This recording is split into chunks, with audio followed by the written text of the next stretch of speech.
Hello children, today we will do the first poem from Hornbill, Photograph by Shirley Tolson. First, the theme of this poem. The central theme of this poem is encounter with inevitable loss. The poem contrasts the eternal nature and the transitory state of human beings.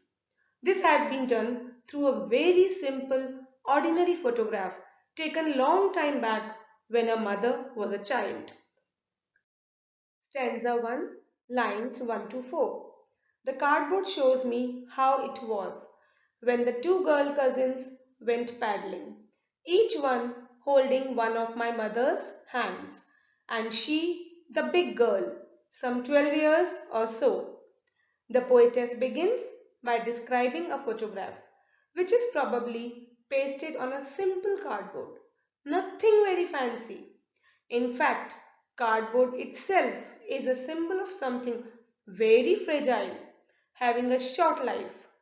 If you would just compare it with a photo frame, cardboard sounds very simple and fragile. What is there in the photograph? Two girl cousins who went out paddling. Paddling means walking and splashing in water. Both these girls were holding the hands of the speaker's mother. Why were the two cousins holding the mother's hands? Because in the photograph she was the eldest cousin of 12 years or so. Also means something like 12 years. The exact age is not known. Lines 5 to 9. All three stood still to smile through their hair at the uncle with the camera. A sweet face, my mother's that was before I was born, and the sea, which appears to have changed less, washed their terribly transient feet. Where were the three girls standing? They stood still, that is, posing for the camera which was in the hands of the uncle. Now, since they were at the beach near a sea, it must have been very windy, so they must have had a hard time keeping their hair away from their faces. That is why smiling through their hair. Stood still to smile. The figure of speech here is alliteration. A sweet face refers to the mother's face when she was 12 years old, and obviously the poetess was not even born. Next two lines are very important. The sea, which appears to have changed less, washed their terribly transient feet. Talking about a simple photograph, notice how the poetess has pointed towards a universal fact. The sea, where these girls went for a holiday or picnic, you might say, has not changed much over the years. It is still the same. That sea washed their terribly transient feet, that is, the girls' feet that were extremely temporary. What is she trying to say? That our lives on this planet are very short when compared with the life of the sea or other natural things like mountains, etc. Just imagine how quickly those little feet must have grown bigger and then vanished from this planet. The figure of speech used here is transferred epithet. Of course, alliteration is also there, but it is transferred epithet that catches attention.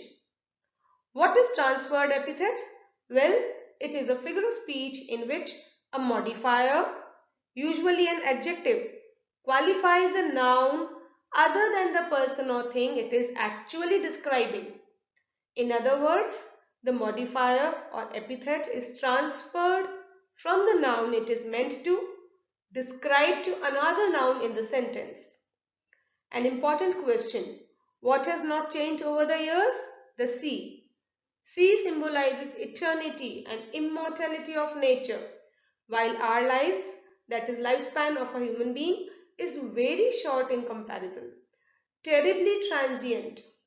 In this first stanza, through the photograph, the poet has described the time when her mother was a child.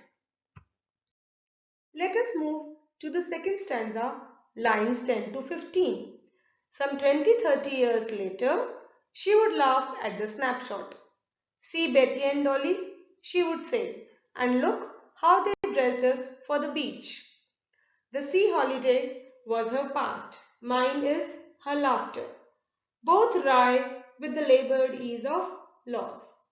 This stanza begins by telling about the time when that photograph was the mother's past. That is, after 20-30 years, when the mother used to look at the photograph and the memory of that sea holiday brought a smile on her face. She grew nostalgic. Nostalgic means lost in the past, sentimental. See how the modal would is used? It clearly tells you how the reaction was repeated whenever she looked at the picture and asked the poetess or the daughter almost every time to look at the cousins Betty and Dolly and told with a laugh almost every time how they, maybe their parents, dressed them up for a sea holiday. You see, as fashion changes, what was fashionable once looks quite funny at times afterwards. Now a change in time. For the mother, sea holiday was the past. For the daughter now, the mother's laughter is the past. Why? Because the mother is no more. Now when she looks at the photograph, she doesn't look at it to remember the sea holiday. That was the reason why mother used to look at it. The poetess looks at the photograph because it reminds of the mother's laughter. How mother used to be happy looking at the photograph. The sea holiday was her past. Mine is her laughter. Both rye at the labored ease of loss. This is another very important line which often comes for explanation. Rye means mocking or sad laughter. So the line means both refers to the mother and the daughter. Both smile sadly at their losses. Loss of childhood for the mother, loss of mother for the daughter. While labored ease, they have both learned to accept and adjust with their loss, as they have no other choice. Notice how the two terms, labored, ease, having opposite meanings have been used to describe the loss. The figure of speech used is oxymoron. It is a figure of speech in which apparently contradictory terms or ideas are joined together to create an effect like labored ease. Coming to the last stanza, lines 16 to 19. Now she's been dead nearly as many years as that girl lived, and of this circumstance there is nothing to say at all. Its silence silences. Finally, the present time of the poetess. Almost 12 years have passed after the death of the mother. She has been dead nearly as many years as that girl lived, the girl in the photograph. Remember, she was almost 12 years old? Of this circumstance, that is death of the mother and the memories attached to the mother, nothing can be said. The silence of death silences everything else, makes everyone speechless. It is difficult to express this loss in words. Silence silences. Again, a very important phrase talking about the death that leaves nothing to be said. Please see, the first silence here is noun, while silences is verb. Of course, alliteration is there, repetition of S.